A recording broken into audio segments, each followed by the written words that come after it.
신약성경 요한복음 20장 24절에서 31절까지 말씀을 제가 공부하겠습니다.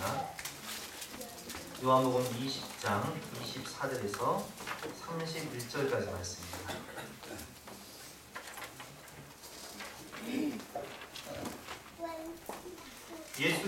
열두 제자 중에 하나로서 디두모라 불리는 도마는 예수께서 오셨을 때에 함께 있지 아니한지라. 다른 제자들이 그에게 이르되 우리가 주를 보았노라 하니 도마가 이르되 내가 그의 손에 못자국을 보며 내 손가락을 그 못자국에 넣으며 내 손을 그 옆구리에 넣어보지 않고는 믿지 아니하겠노라 하니라. 여드레를 지나서 제자들이 다시 집 안에 있을 때에 도마도 함께 있고 문들이 닫혔는데 예수께서 오사 가운데 서서 이르시되 너희에게 평강이 있을지어다 하시고 도마에게 이르시되 내 손가락을 이리 내밀어 내 손을 보고 내 손을 내밀어 내 옆구리에 넣어보라. 그야 믿음 없는 자가 되지 말고 믿는 자가 되라.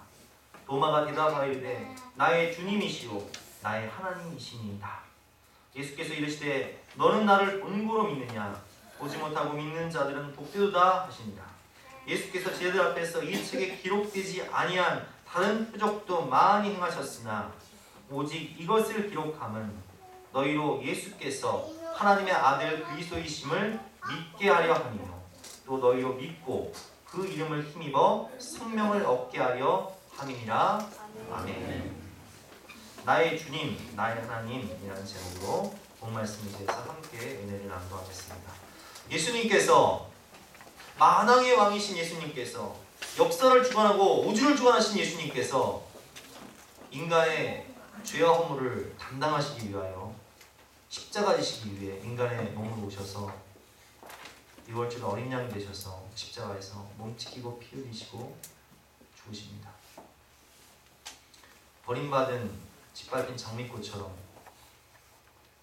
그 버림받은 예수님의 시체를 숨겨진 제자였던 아리마대 요셉과 니고데모가 장사를 치르고 세무덤에 장례를 치르고 안치할 때에 안식 후 첫날 막달라 마리아를 중심으로 한 여인들이 예수님의 몸이 향유를 받기 위해서 갔는데 무덤이 비어있는 거예요.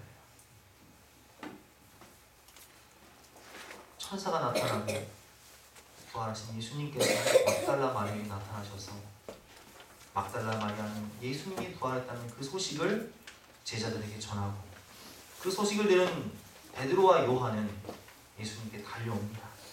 그러나 시체가 없어요. 그 제자들이 두려워서 그 밤에 문을 닫고 벌벌벌 떨고 있을 때 부활하신 예수님께서 그 제자들에게 찾아가셔서 말씀하시죠. 너희에게 평강이 있을지어다. 그리고 숨을 내쉬며 성령을 받으라. 그리고 용서의 복음을 말씀하고 계십니다. 문제가 생겼어요. 그때 그 자리에 없던 한 사람 도마는 그 자리에 없었기 때문에 예수님께서 부활하셨다는 소식을 들었지만 못 믿겠다는 거예요. 오늘 24절과 25절 말씀이에요. 25절 말씀입니다. 제가 읽어보겠습니다. 12제자 중에 하나로서 디두모라 불리는 도마는 예수께서 오셨을 때 함께 있지 아니한지라. 그 자리에 없었기 때문에 다른 제자들은 다 부활하신 예수님을 만났고 보았고 대화도 했는데 도마는 그 자리에 없었기 때문에 왕따가 된 거예요. 그래서 25절에 보니까 다른 제자들이 그에게 이르되 우리가 주를 보았노라 하니 도마가 이르되 내가 그의 손에 못자국을 보며 내 손가락을 그 못자국에 넣으며 내 손을 그 옆구리에 넣어보지 않고는 믿지 아니하겠노라 하니라. 도마는요 참 확신한 사람이에요. 애지간하면 그냥 보는 데서 끝날 텐데 나는 보는 데서 끝나지 않고 내 이 손가락을 예수님이 십자가에 못 박히신 그 구멍, 못 박히신 그 구멍에 넣어보고 창에 찔리신 그 옆국에 내 손가락을 쏙 넣어봐서 내가 직접 만져봐야 내가 믿겠다는 거예요. 그래서 많은 사람들이 이 도마 같은 사람을 비관론자, 실증론자, 회의주의자 이렇게 얘기를 하는데 여러분 사실 교회를 다니면서 도마 같은 분들이 굉장히 많이 있는 것을 우리가 알 수 있습니다. 왜냐하면 통계적으로 보면 한 60% 정도는 예수님의 부활을 믿지만 40% 정도는 아닙니다. 그렇다고 그 사람들이 교회를 떠나는 것도 아니에요. 도마가 교회를 떠난 것도 아니잖아요. 예수님의 제자가 아닌 것도 아니잖아요.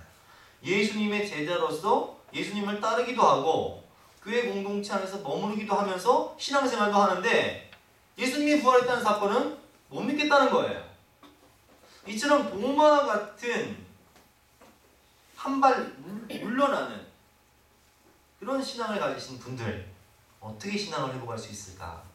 오늘 말씀을 통해서 배우도록 하겠습니다. 첫째로 그렇게 믿지 못하는 도마에게 예수님께서 찾아오신다는 거예요. 체험적인 신앙을 주신다는 것이죠. 26절과 27절 말씀 읽어보겠습니다. 여드레를 지나서 제자들이 다시 집 안에 있을 때 여드레를 지났다는 말은 8일 동안 논쟁을 했다는 거예요. 제자들은 예수님을 만났다. 도마는 못 믿겠다. 이렇게 여드레 8일 동안 논쟁을 하고 있을 때 제자들이 다시 집 안에 있을 때 도마도 함께 있고 이제는 그 자리에 도마가 있어요. 문들은 여전히 닫혀 있었는데 예수께서 오사 가운데 서서 이르시되 너희에게 평강이 있을지어다 이렇게 인사하시고 27절에 뭐라고 말씀하시는지 같이 읽어보겠습니다. 시작. 도마에게 이르시되 내 손가락을 이리 내밀어 내 손을 보고 내 손을 내밀어 내 옆구리에 넣어보라. 그리하여 믿음 없는 자가 되지 말고 믿는 자가 되라. 아멘. 예수님은요 참 사랑이 많으신 분이에요. 눈높이 사랑을 하세요. 여러분 도마가 원하는 방식이 뭐죠?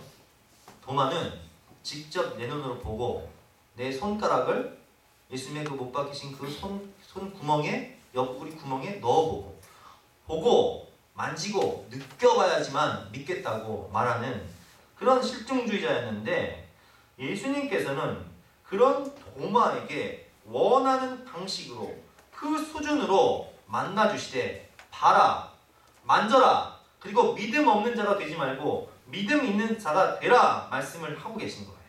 믿음 없음을 책망하지 않으시고 너그럽게 이해하시며 그 수준으로 낮아지셔서 만나주시는 예수님의 그 사랑.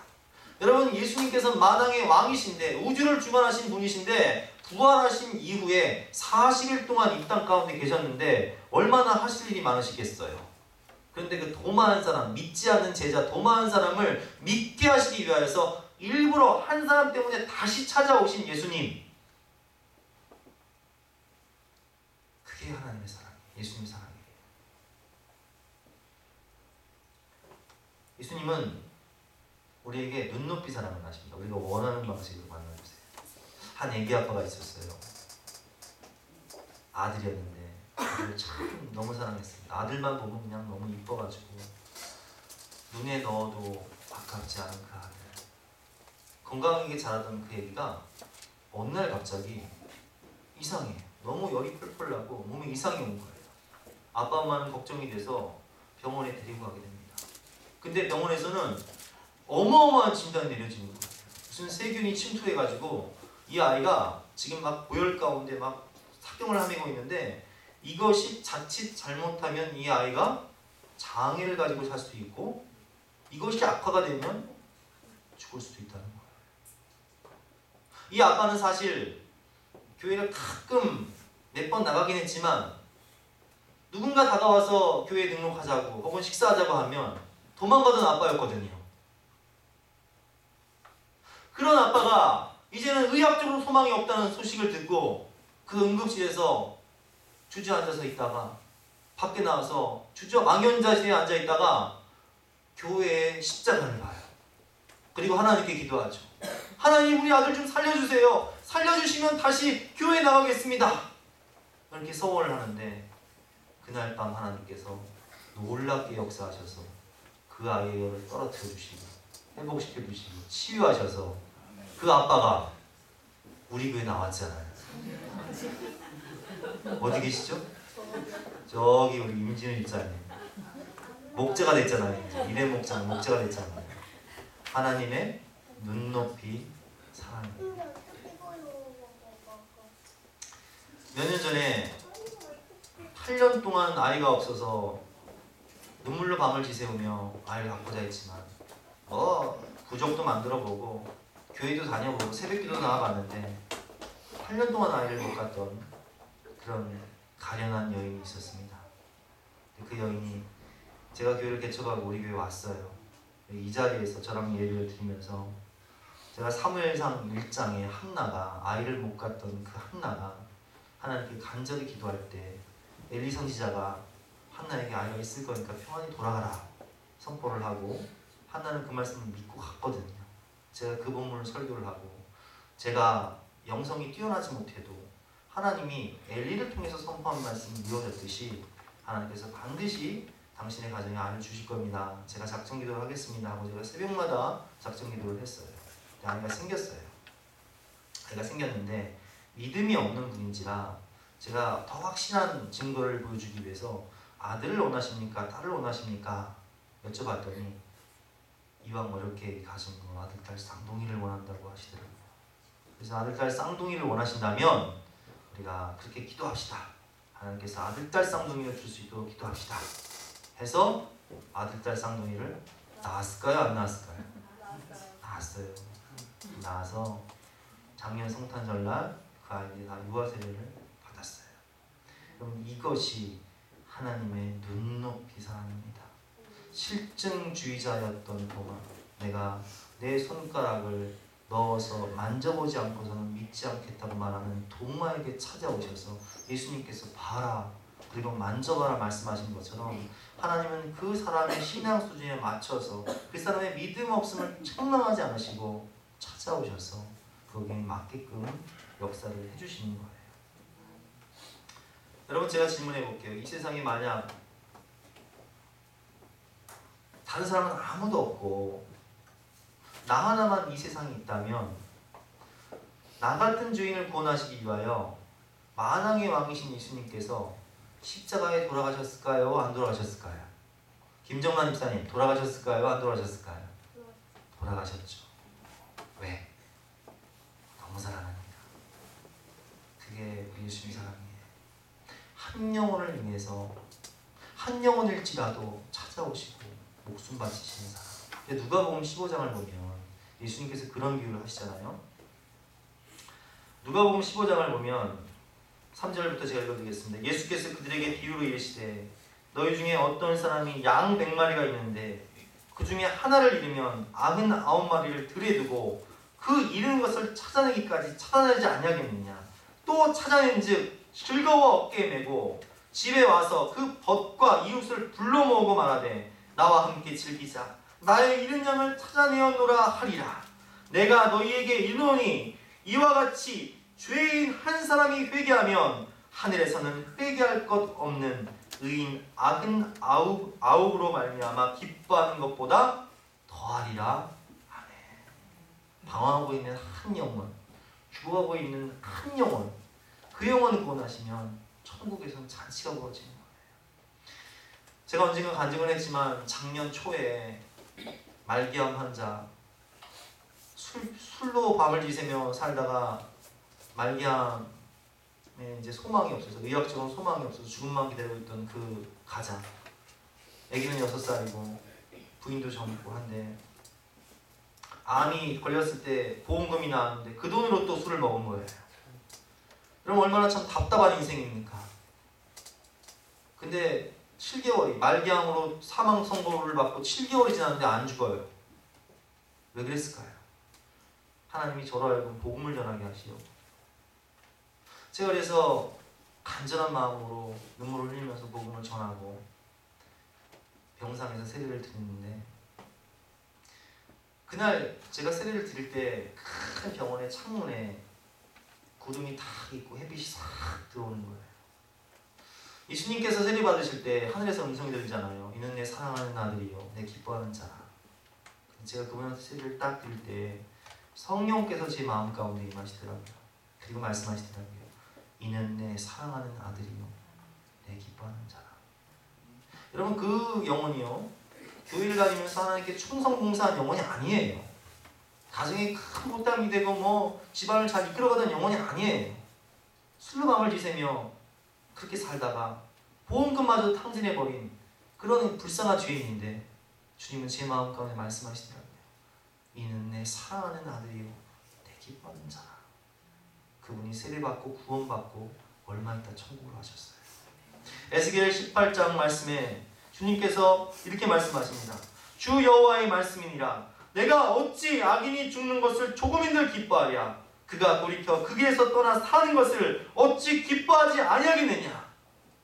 한 영혼을 죽기까지 사랑하신 그 하나님의 가슴 절절한 사랑. 그래서 예수님은 오늘도 그 회개혼자 동마에게 찾아오셔서 눈높이 사랑을 하시면서 뭐라고 말씀하시죠? 믿음 없는 자가 되지 말고 믿는 자가 되어라. 이렇게 말씀하시는 거예요. 체험신앙. 두 번째로 28절과 29절 보겠습니다.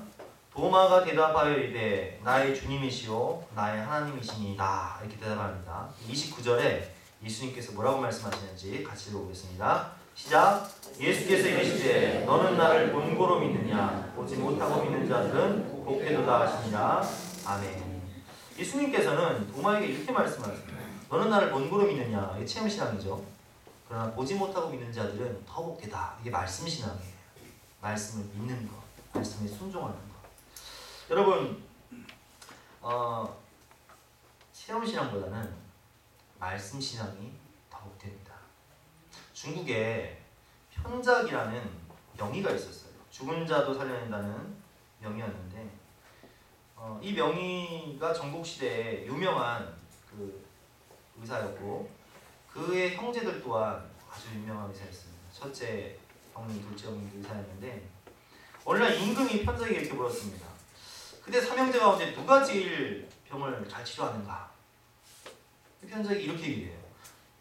큰형님이 제일 잘 치료하십니다.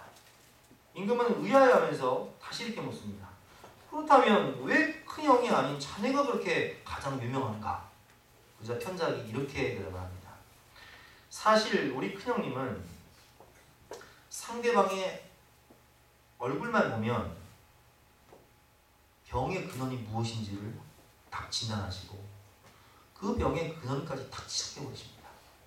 근데 사람들은 병이 깊어지기 전에 병의 근원을 알고 파악하고 그것의 원인까지 제거해주기 때문에 그걸 잘 모른다는 거예요. 깨닫지 못한다는 거죠. 둘째 형님은 왜 유명하지 않냐? 이분은 병세가 미미한 상태에서 그의 병을 알고 치료해주는데 이 경우에도 뭐 약도 쓰고 약간의 치료도 하는데 이 원인을 잘 파악해서 딱 치료를 하는데 사람들은 생각할 때 이 정도는 누구든지 다 할 수 있다. 다른 병원에 가도 할 수 있다. 이렇게 생각한다는 거예요. 근데 자기는 이제 사람들이 죽을 병이 돼서 완전히 그냥 소망이 없을 때 와서 치료를 하게 되면 진기한 약도 사용하고 또 수술도 하고 환부를 막 도려내고 막 이렇게 보여주니까 사람들이 생각할 때 우와 막내 편작이 제일 명이다 이렇게 생각하는데 여러분 사실은 누가 진짜 명이에요? 첫째가 명이에요. 얼굴만 봐도 병이 생기기 전부터 그 문제를 딱 진단해주고 처방해주고 사람들은 모르는 거지. 그럼 제가 여러분들에게 한번 여쭤볼게요.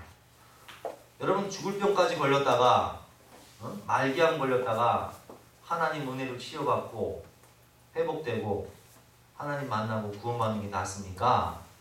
아니면 말기암 안 걸리고 그냥 평범하게 하나님의 말씀을 믿고 은혜 받아서 하나님의 말씀을 따르는 게 낫습니까?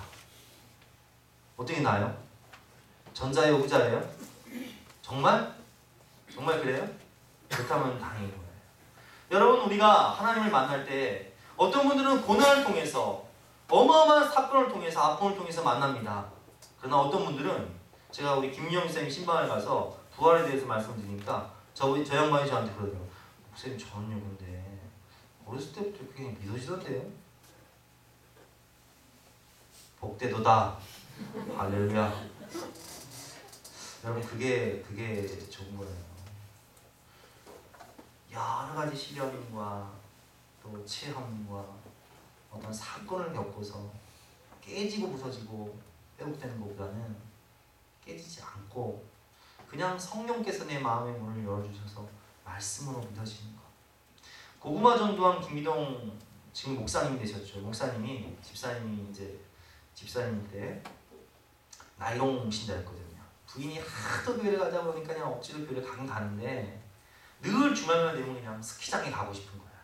그냥 눈이 오는데 아내를 속여가지고 일부 예배 가자 가지고 트렁크에 짐을 몰래 실어놓고 부인과 아이들을 태우고 교회로 가는 척하면서 그분이 과천에 살았는데 제가 과천교회 다녔거든요. 과천교회를 딱 가다 보면 여기로 가면 과천교회고 여기로 가면 고속도로예요. 딱 여기로 가는 척하면서 여기로 틀어버린 거예요. 눈이 오니까 거봐라 하나님이 우리를 사랑하셔서 지금 눈도 내려주신다. 스키장 가서 신나게 놀자 했는데 이제 그 언덕을 가다가 큰 덤프 트럭하고 정면 충돌을 한 거예요. 이 차가 탁 밀려가지고 계곡 벼랑으로 굴러 떨어져가지고 차에 불이 났어. 사람들이 막 그 불난 그 차에 불이 났으니까 사람이 타고 있으니까 모래 주머니를 막 던져가지고 막 불을 끄고 애들을 꺼냈는데 자기가 희미한 정신을 보니까 애들과 아내가 피투성이가 되고 정신이 없는 거예요. 큰일 난 거죠. 자기 때문에, 자기 죄 때문에. 그래서 이분이 이렇게 고백을 하더라고요.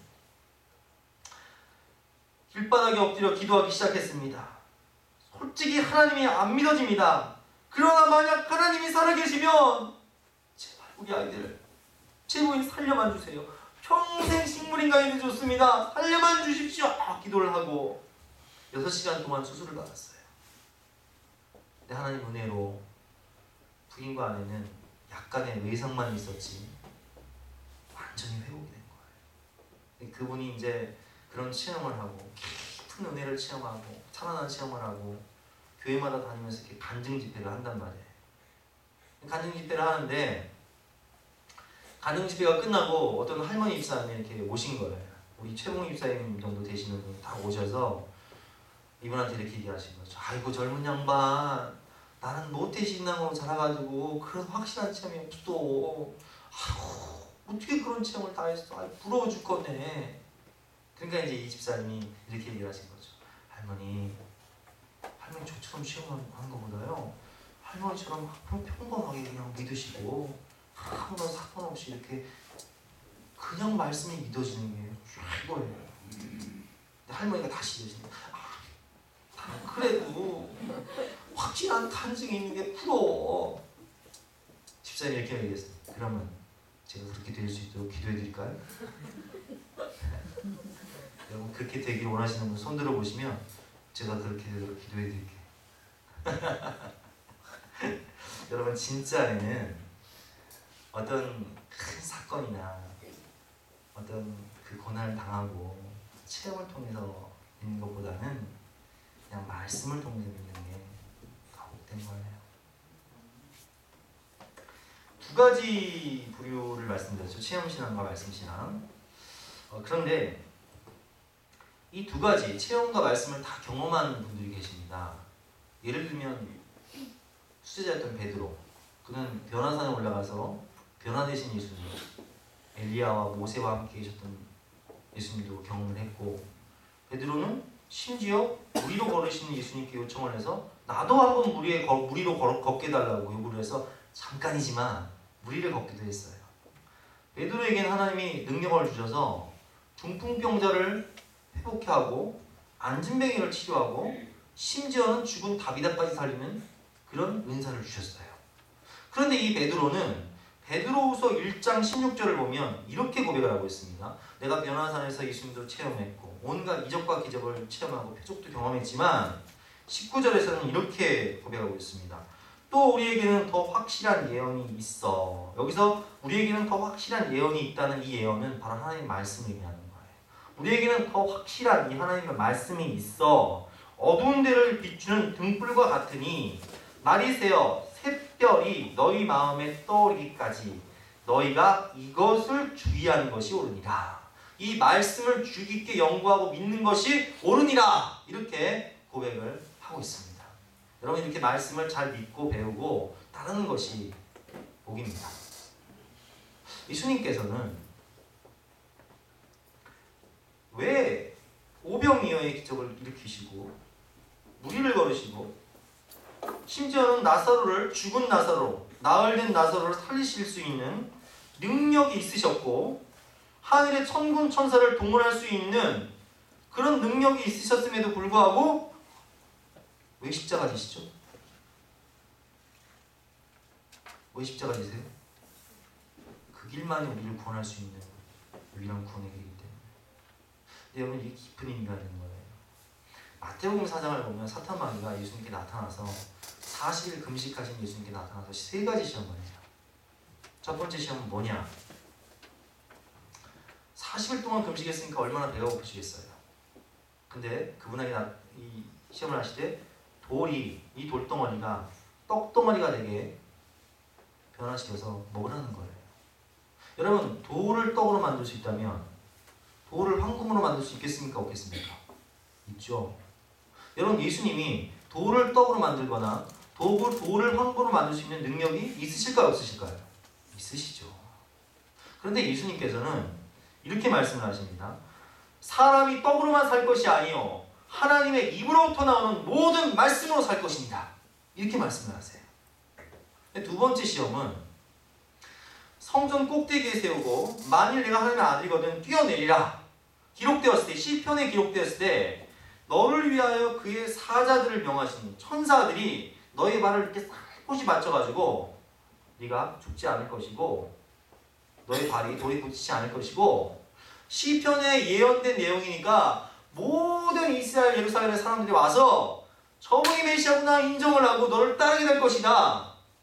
굳이 고통의 죽음의 수치의 십자가를 지려고 하지 말고 빠른 길, 고속도로, 고난 없는 길 타라는 거예요. 그런데 예수님께서 뭐라고 말씀하시죠? 주 너의 하나님을 시험하지 말아라. 십자가 지시러 가시는 거예요. 마지막으로 사탄 마귀는 높은 산으로 가서 천하만국의 영광을 보여주면서 내게 엎드려 경배하면 이 모든 것을 너에게 주겠다. 물질과 권력과 부귀와 모든 것을 주겠다. 그런데 예수님은 이렇게 말씀하십니다. 사탄아 물러가라. 기록됐을 때 주 너의 하나님께만 경배하고 다만 그를 섬기라 하였느니라. 아멘. 여러분, 이게 능력이에요. 여러분, 진짜 능력은 기적이나 방언이나 예언이나 은사를 받는 것보다 진짜 능력은 예수님께서 말씀하신 말씀에 순종하고 십자가 지는 것. 저는 제일 존경하는 분들이요, 목사님들 중에 제일 존경하는 분들이 어떤 병고침의 은사를 받아서 사람들이 몰리고 큰 교회 짓고 수만 명 목회하는 목사님들 하나도 안 부럽습니다. 존경스럽지 않아요. 그러나 진짜로 존경하는 분들은 어떤 분들이냐? 시골 산지마을에서 할머니 할아버지들 10대 명 살고 있는 마을에서 주님의 몸된 교회 지키겠다고 먹고 살길도 막막한데 그 영혼 구원하겠다고 십자가 지고 따르시는 목사님들, 산간 오지 아무도 가지 않는 그런 산간벽지 교회에, 세상적으로 보면 소망이 없고 비전이 없는 그런 교회에 죽어가는 한 영혼 살리겠다고 교회 떠나지 않고 순교자의 믿음으로 살아가시는 그런 목사님을 보면 진짜 존경스러워요. 여러분, 진짜 기적은 우리가 예언을 하고 병 고치고 영분별을 하는 것이 아니라 진짜 능력은 용서하지 못할 그 가족을 용서하고 내 정과 욕심을 십자가에 못 박고 습관적인 죄를 버리고 하나님 말씀에 의지적으로 순종하면서 쾌락과 물질을 쫓던 삶을 뒤로하고 한 영혼 구원하기 위해 내 모든 걸 바치는 그 사람이 진짜 능력의 사람이고 진짜 위대한 사람이에요.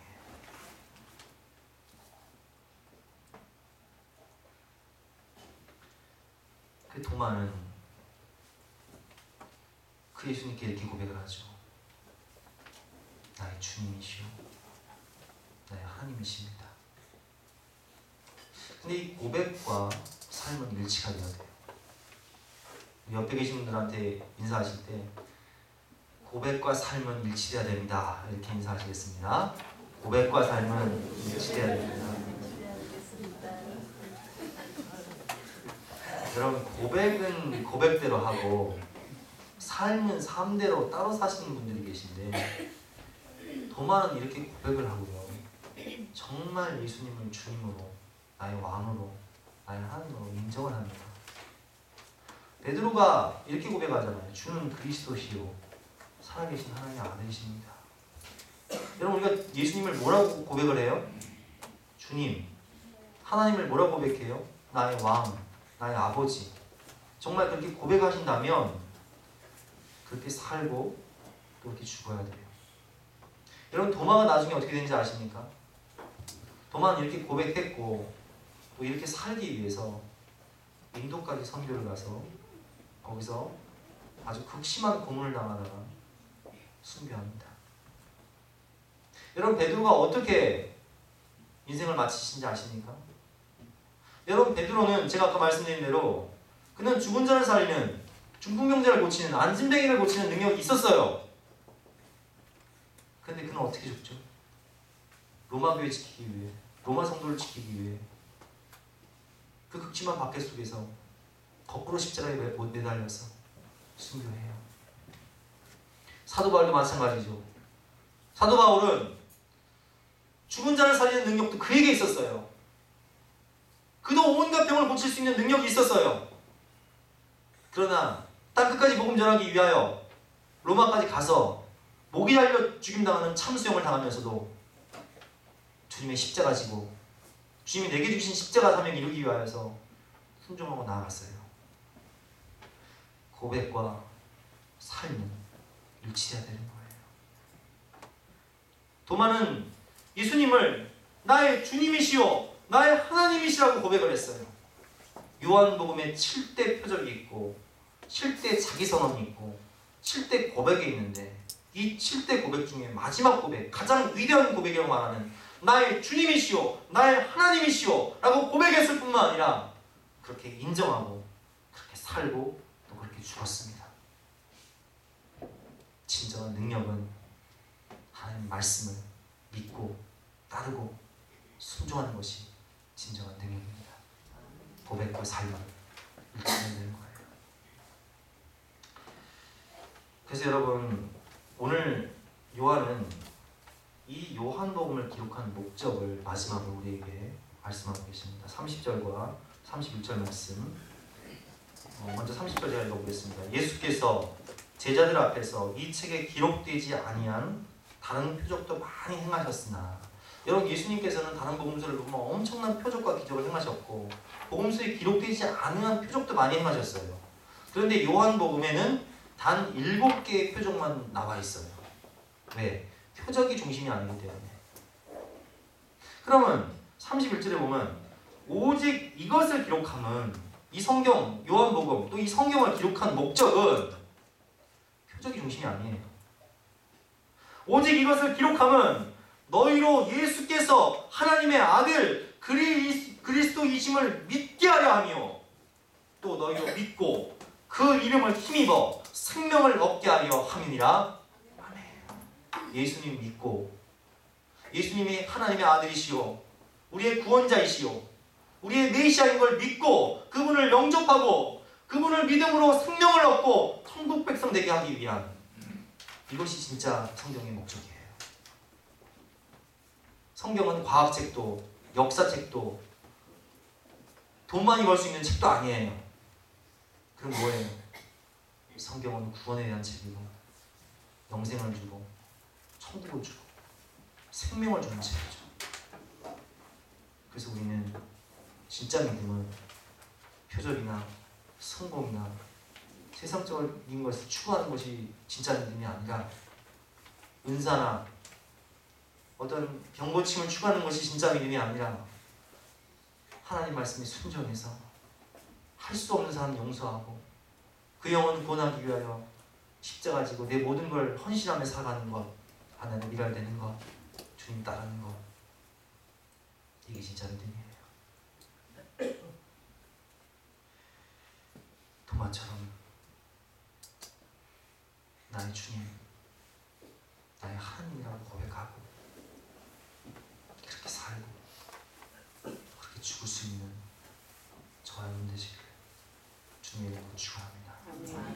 함께 십자가의 그 사랑을 생각하면서 찬양을 하겠습니다. 우리가 주인 되었을 때, 하나님을 떠나있을 때 주님은 우리에게 찾아오십니다.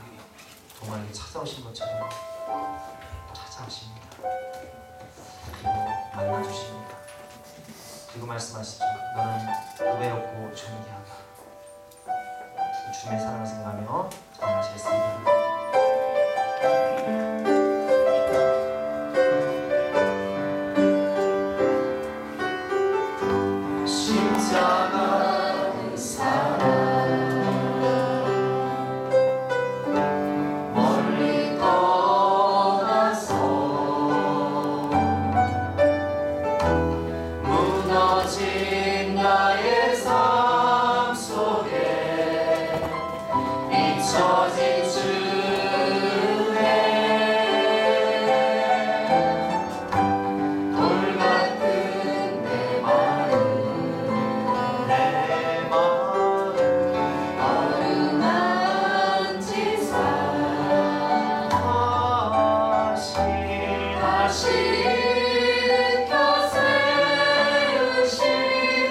주를 사랑합니다.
낮춰서 오신 예수님은 그가 원하는 방식으로 예수님을 나타내 보여주십니다.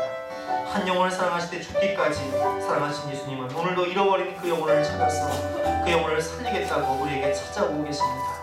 십자가 그 사랑을 떠나서 세상 가운데 방황하고 있던 나에게도 주님은 찾아오셔서 우리의 마음을 만지셨고 돌아오게 하신 것처럼 주여 우리의 가족들의 영혼을 붙잡아 주셔서 하나님께 돌아올 수 있도록 주님의 십자가 사랑이 그 마음 가운데 새겨질 수 있도록 은혜를 베풀어 주시옵소서. 주여 삼층 기도하시겠습니다. 주여 주여 주여 감사합니다. 오늘 주의 그 십자가의 가슴 들들한 사랑을 이제 기억해 주시옵소서. 아멘. 주의 모습을 원하지 않으시고 영원히 사는 것을 원하셔서 아멘. 돌아올 때 은혜 사랑을 기뻐하는 사람 말씀하시고 주의 가슴을 원하는 주만이 하는 것을 찾기 위해서 그 여정을 찾기 위해서 특별한 대신 서로 공자이신 그리스도의 사랑 우리가 기도하고 주여 충만한 은혜로 더욱 세상 가운데 마음을 살려주시고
주님 가신 그 골고다의 십자가 길을 우리도 따라갈 수 있도록 은혜를 베풀어 주시옵소서. 주님 고백과 삶을 일치되어야 합니다. 도마가 그렇게 고백하고 그렇게 순교한 것처럼, 베드로가 그렇게 고백하고 그렇게 순교한 것처럼 우리도 주님 말씀에 따르며 순종하며 십자가 지고 할 수 없을 때 용서하고 사랑하며 섬기며 영혼들을 구원할 수 있는 순종의 사람, 말씀의 사람, 성경의 사람이 될 수 있도록 주여 이 좁은 길을 갈 수 있도록 은혜를 부어 주시옵소서. 주여 상상도 하시겠습니다. 주여 주여 주여.